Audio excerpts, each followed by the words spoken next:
बापूराव आहेत, बबनराव बोरकर साहेब आहेत, बापूराव चांगोडे साहेब आहेत, इतर काही मान्यवर वडीलधारी आहेत. त्याच्या संदर्भातली नवी पण पिढी आहे.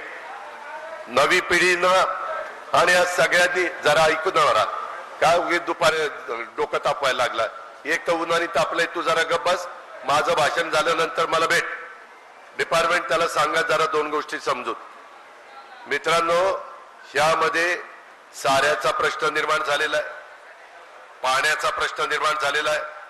आता सहकारी सांगत होते की आपला कालवा सल्लागार समितीमध्ये जनाई, शिरसाई, पुरंदरला जे पाणी दिलेलं आहे ते पाणी आता पिण्याकरता तरी देण्याची व्यवस्था त्या बाबतीमध्ये करा.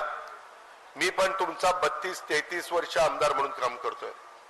मगाशी ज्ञानेश्वर कौल्यांनी काही उल्लेख केला. काही माझ्या सहकारी मित्रांनी इथं उपोषणाला देखील बसले. त्याबद्दलचे सगळं जे काही घडलं तुम्हाला माहिती आहे.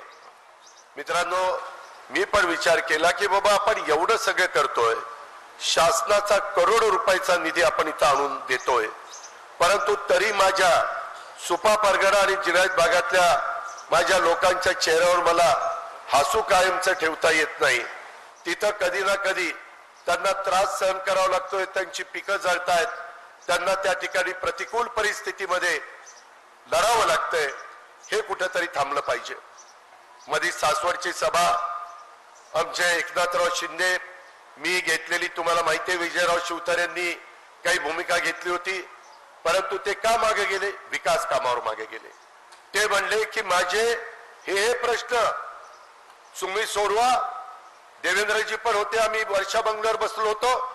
ते सोडवल्यानंतर माझं